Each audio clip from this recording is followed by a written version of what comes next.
نحمده ونصلي على رسوله الكريم أما بعد فأعوذ بالله من الشيطان الرجيم بسم الله الرحمن الرحيم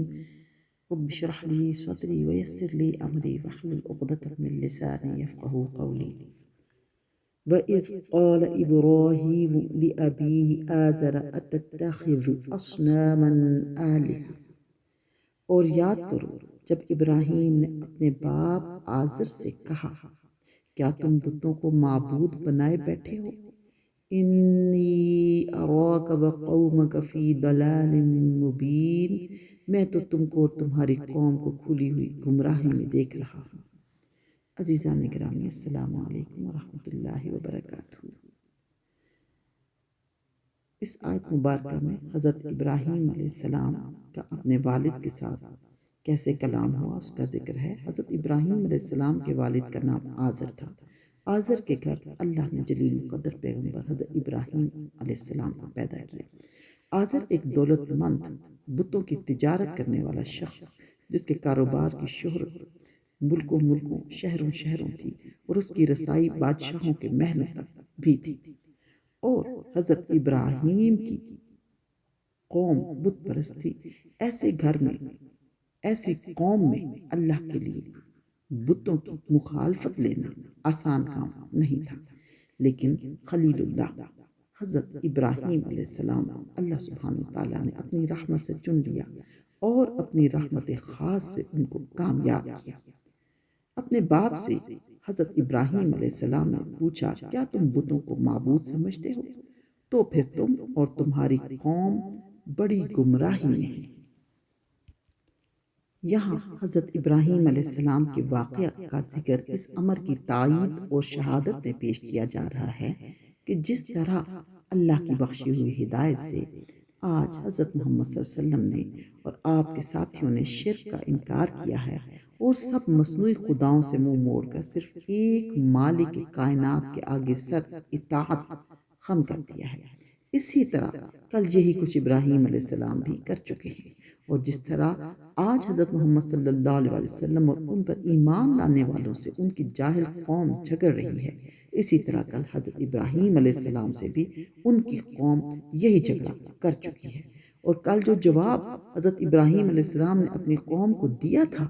آج محمد صلی اللہ علیہ وسلم اور ان کے پیرووں کی طرف سے ان کی قوم کو بھی وہی جواب ہے۔ حضرت محمد خاتم النبیین صلی اللہ علیہ وسلم اس راستہ پر ہے جو نوح علیہ السلام اور ابراہیم علیہ السلام اور نسل ابراہیمی کے تمام انبیاء کا راستہ رہا ہے۔ اب جو لوگ ان کی پیروی کرنے سے انکار کر رہے ہیں، انہیں معلوم ہونا چاہیے کہ وہ انبیاء کے طریقے سے ہٹ کر اپنے آپ کو گمراہی کے راستے پر لے کر جا رہے ہیں۔ وَكَذَلِكَ نُرِي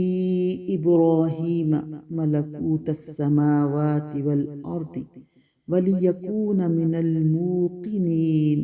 اور اسی طرح ہم ابراہیم کو آسمانوں اور زمین میں ملکوت الہی کا مشاہدہ کراتے تھے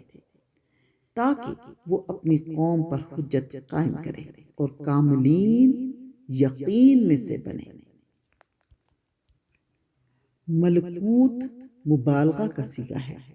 جیسے رغبہ سے رغوبت اور رہبہ سے رہوبت۔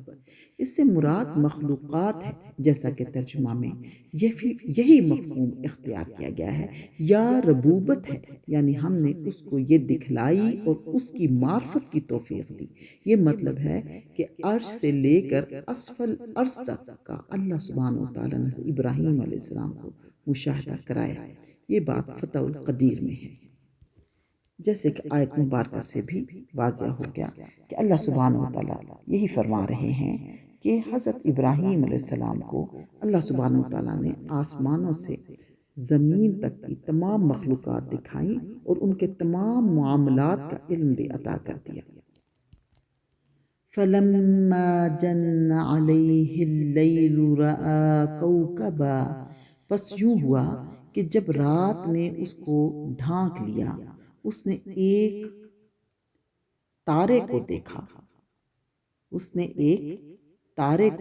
دیکھا، قال هذا ربی، بولا کہ یہ میرا رب ہے،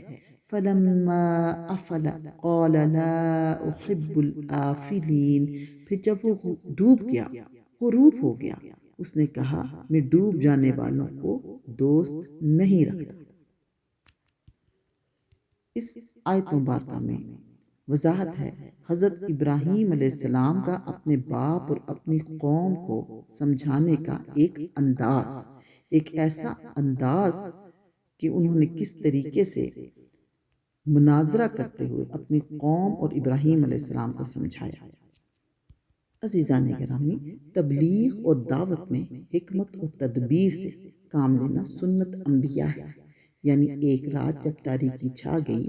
تو ایک کوکب یعنی ستارہ پر نظر پڑی تو اپنے قوم کو سنا کر کہا یہ ستارہ میرا رب ہے۔ مطلب یہ تھا کہ تمہارے خیالات اور عقائد کی روح سے یہی میرا اور تمہارا رب یعنی پالنے والا ہے۔ اب تھوڑی دیر میں اس کی حقیقت دیکھ لینا۔ چنانچہ کچھ دیر بعد وہ غروب ہو گیا تو حضرت ابراہیم علیہ السلام کو قوم پر حجت قائم کرنے کا واضح موقع ہاتھ میں آ گیا اور فرمایا میں غروب ہو جانے والی چیزوں سے محبت نہیں کرتا، اور جس کو خدا یا معبود بنایا جائے ظاہر ہے وہ سب سے زیادہ محبت اور عظمت کا مستحق ہونا چاہیے۔ فلما رأى القمر بازغا قال هذا ربی، پھر جب اسے چاند کو چمکتے دیکھا بولا یہ میرا رب ہے۔ فلما افل قال لئن لم يهدني ربی لأکونن من القوم الضالین، پھر جب وہ بھی ڈوب گیا اس نے کہا اگر میرے رب نے میری رہنمائی نہ فرمائی تو میں گمراہوں میں سے ہو جاؤں گا۔ اس کے بعد پھر کسی دوسری رات میں چاند چمکتا ہوا نظر آیا، پھر قوم کو سنا کر وہی طریقہ اختیار کیا اور کہا تمہارے عقائد کے مطابق یہ میرا رب ہے، مگر اس کی حقیقت بھی سامنے آ جائے گی۔ جب چاند غروب ہو گیا تو فرمایا اگر میرا رب مجھے ہدایت نہ کرتا تو میں بھی تمہاری طرح گمراہوں میں داخل ہو جاتا، اور چاند ہی کو اپنا رب اور معبود سمجھ بیٹھتا۔ اس کے بعد اس حقیقت کو بتلا دیا کہ میرا اور تمہارا رب پالنے والا ان تمام مخلوقات میں سے کوئی نہیں ہو سکتا جو خود محتاج ہیں، بلکہ ہمارا رب وہ ہے جس نے آسمانوں اور زمین اور ان میں پیدا ہونے والی تمام مخلوقات کو پیدا کیا ہے۔ فلما رأى الشمس بازغة قال هذا ربي هذا أكبر، پھر جب اس نے سورج کو چمکتے ہوئے دیکھا بولا کہ یہ میرا رب ہے، یہ سب سے بڑا ہے۔ فلما افلت قال یا قوم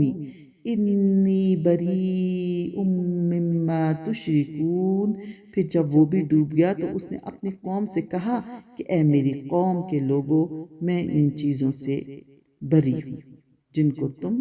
شریک ٹھہراتے ہو۔ اس کے بعد ایک روز آفتاب کو نکلتے ہوئے دیکھا تو پھر قوم کو سنا کر اسی طریقہ پر فرمایا کہ تمہارے خیال کے مطابق یہ میرا رب ہے اور یہ تو سب سے بڑا ہے، مگر اس بڑے کی حقیقت اور حیثیت بھی عنقریب تمہارے سامنے آ جائے گی۔ آفتاب بھی غروب ہو گیا تو قوم پر آخری حجت تمام کرنے کے بعد آپ اصل حقیقت کو واضح طور پر بیان کر دیا۔ آپ نے اصل حقیقت کو واضح طور پر بیان کر دیا کہ اے میری قوم میں تمہارے ان مشرکانہ خیالات سے بیزار ہوں کہ تم نے خدا کی مخلوقات کو ہی خدا کا شریک بنا رکھا ہے، اس لیے میں اپنا رخ تمہارے سب خود تراشیدہ بتوں اور تغیرات میں گھرے ہوئے ستاروں سے پھیر کر صرف ایک خدا کی وحدہ لا شریک کی طرف کر لیتا ہوں، اور میں مشرکوں میں سے بالکل نہیں ہوں۔ صدق اللہ العظیم۔